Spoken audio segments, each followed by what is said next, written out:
Hello students, my name is Ashish Sharma and today we are going to study your class 11 chapter number 2. The name of the chapter is What the Moon Saw. चांद ने क्या देखा. What is this story? This story is a fairy tale. ये एक परी कथा है. That means अगर आपने कभी अरेबियन नाइट्स के बारे में सुना हो या फिर वो स्टोरीज़ के बारे में सुना हो जो कई सारी परियों के ऊपर मरमेड्स के ऊपर लिखी गई हैं, the same kind of story is the what the moon saw. What is in this chapter? Just learn. First of all, these are the 36 evening stories. चांद जब आकाश में चलता है तो वो 36 रातों तक क्या देखता है उसकी स्टोरीज़ को इसे बताया गया है. हमारे लिए सिर्फ केवल 2 स्टोरीज़ को बताया गया है. There are only 2 evening stories of what the moon saw. चांद ने क्या क्या देखा उसकी सिर्फ 2 स्टोरीज़ को इसमें बताया गया है.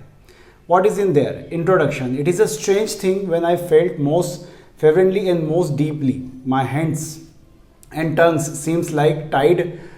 यहाँ पर एक शख्स है जो पेंटर है ना, and he is feeling very lonely, very separately from the world. And what he wants to say in this introduction part, just making it short, that in this introduction part the painter wants to say that he is lonely person and nobody wants to be meet him and nobody wants to be his friends. But the moon in the sky, the moon once promised that he will always come to meet him. So moon is doing his promise now, and when moon comes to tell the stories what he has seen in these 36 nights, so the moon is telling the stories of the evenings of what the moon saw. तो चांद ने क्या देखा उसको painter वर्णन करने वाला है. यहाँ पर हमारे सामने यहाँ पे जो मेन स्टोरी है वो है 2, the first evening and the second evening. Let's start the first evening. Last night I am quoting the moon on words. Painter कहता है कि मैं मून ने जो मुझे शब्द बताए, मैं मून के वर्ड टू वर्ड आपको बता रहा हूँ, है ना. ऐसा आपको पेंटर या जो राइटर है वो कह रहा है. I was gilding through cloudiness Indian sky. Gilding मतलब होता है आगे बढ़ना. मैं भारत में जो बादल छाए हुए नहीं थे बिल्कुल भी, मैं उस बिना बादलों के इंडियन स्काई में चल रहा था, है ना. My face was mirrored in the waters of the Ganges. मेरा जो चेहरा है वो गंगा की नदी के, है ना, बिल्कुल पानी में देखा जा सकता था.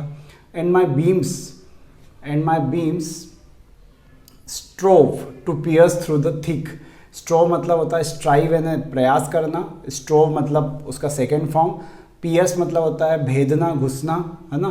सो मेरी जो बीम्स थी, किरणें थी, वो केले के आपस में उलझे हुए जो बाफ्स, BOUGHS, बाफ्स मतलब होता है यहाँ पर उसकी टहनियाँ, जो केले की टहनियाँ थी उनको भेदने की कोशिश मेरी बीम्स कर रही थी, है ना. और एक इंद्रधनुष सा नीचे बन रहा था जो टॉर्टाइज शेल का था, यानी कि कछुए की पीठ के समान था. Forth from thicket tripped a Hindu maid light as a गेजल.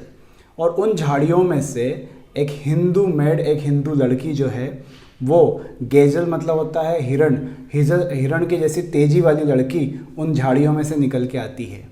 Beautiful as ewe, है ना. वो ईव की तरह सुंदर थी.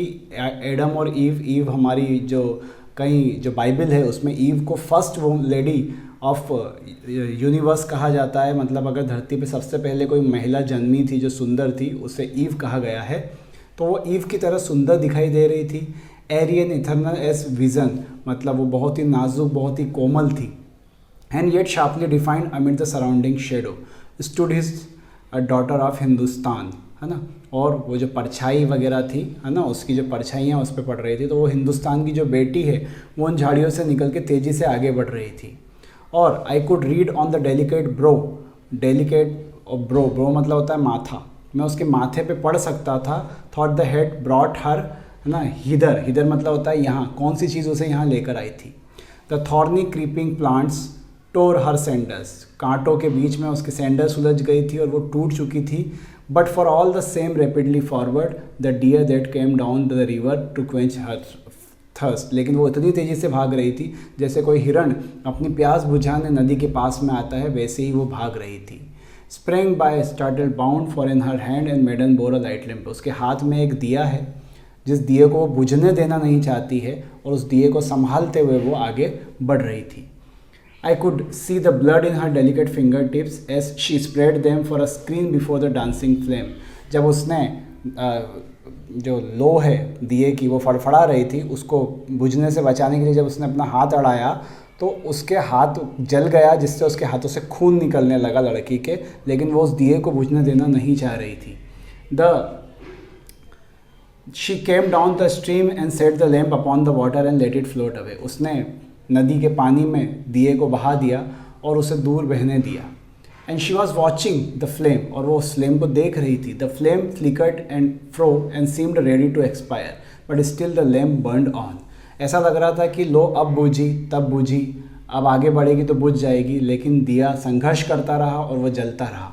And the girl's black sparkling eyes half veiled behind their long silken lashes, और घूंघट से झांकती है ना, वो हिंदू लड़की थी, वो घूंघट पे लगा रखा था उसने, घूंघट से झांकती उसकी काली आंखें उसे उम्मीद से देख रही थी उस दिए को.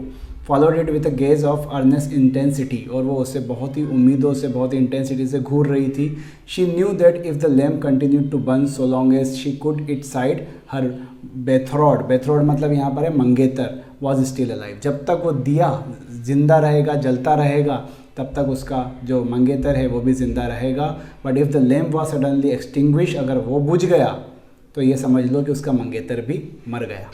And the lamp burned bravely on, बड़े संघर्ष के साथ, बड़ी बहादुरी के साथ दिया जलता रहा. And she fell on her knees and prayed, वो अपने घुटनों पे बैठ जाती है, प्रार्थनाएं करती है. नियर इन द ग्रास ले अ स्पेकल्ड स्नेक, पास में घास में से एक सांप निकल के आ रहा है. बट शी हीडेड इन नॉट, हीडेड मतलब ध्यान देना, उसने बिल्कुल ध्यान उसके ऊपर नहीं दिया. शी थॉट ओनली अ ब्रह्मा एंड ऑफ हर बेथरोड, वो सिर्फ अपने पति और अपने जो देवता हैं ब्रह्मा भगवान उनके बारे में सोच रही है. और वो चिल्ला रही है, ही लिव्स, वो ज़िंदा रहे. She shouted joyfully, he lives, and from the mountains the eco come back from upon he lives, और माउंटेन से इको होती हुई आवाज़ वापस लौट रही है कि हाँ वो ज़िंदा रहता है. तो वो ही लिव्स चिल्लाती है, वो इको ही लिव्स लौटता है. What is in the story, the first evening story में ऐसा क्या था? It is all about the Hindu culture, Hindu mythology and Hindu beliefs, where the lady pray for husband and she struggles a lot in the life. So it was all about the Indian story. Now just move to the second evening for the second story. There is a second evening and the new story comes in. Yesterday said the moon to me, I looked down upon a small courtyard. वो moon कहता है कि मैं कल रात को एक दूसरी कोर्टयार्ड, यानी कोर्टयार्ड होता है कि एक मतलब आप उसको बाड़ा समझ लीजिए या फिर एक आंगन समझ, कि मैं एक आंगन में देख रहा था. ऑल साइड्स बाय हाउसेस, वो जो घरों से घिरा हुआ था. In the courtyard sat a clucking, clucking मतलब होता है मुर्गी की आवाज़. क्लकिंग हैंड विद 11 चिकन्स, और अपने 11 बच्चों के साथ एक मुर्गी को मैंने वहाँ पर कोर्टयार्ड में देखा जो आवाज़ें निकाल रही थी. And a pretty little girl was running and jumping around them, और एक बहुत ही अच्छी सुंदर लड़की जो बच्ची थी वो उनके पीछे पीछे भाग रही थी. द हैन वॉज फ्रेटेंड, मुर्गियाँ डर गई थी. एंड स्क्रीम्ड, और चिल्ला रही थी.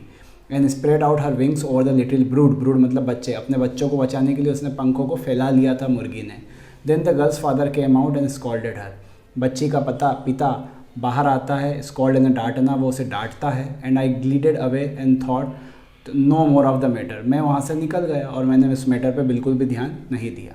But this evening only I few minute ago I look down into the same courtyard, लेकिन आज शाम की बात है, कुछ मिनट पहले की ही, मैंने वापस से उस कोर्टयार्ड में झाँका. मैं कौन? मैं यहाँ पर चांद है. चांद अपनी बात कर रहा है कि उसने क्या क्या देखा, है ना, व्हाट द मून सॉ. तो वो कहता है कि मैंने कोर्टयार्ड में देखा. एवरीथिंग वॉज क्वाइट, बहुत सब कुछ शांत था, चुपचाप था. But presently the little girl came fourth again, फिर से वो लड़की जो है वो वापस बाहर आती है. Crept quietly to the hen's house, वो मुर्गी के घरों में चुपके से घुस जाती है. पुश्ड बैक द बोल्ट, और बोल्ट लगा लेती है, मुर्गी का भी घर बना हुआ है वहाँ पर. And slipped into the apartment of Hahn and chickens, और अचानक वो जब अंदर जा रही होती है तो वो मुर्गी और उनके बच्चों के बीच में फिसल जाती है उनके घरों में. दे क्राइड आउट लाउडली, बच्चे घबरा जाते हैं मुर्गी के. दे क्राइड आउट लाउडली, वो चिल्लाने लगते हैं. And came fluttering down from their perches and ran about in dismay, वो बहुत ही चिंताजनक स्थिति में वहाँ से भागने लगते हैं इधर उधर घबराहट के कारण. And the little girl rain after them, छोटी बच्ची उनके पीछे पीछे भागती है.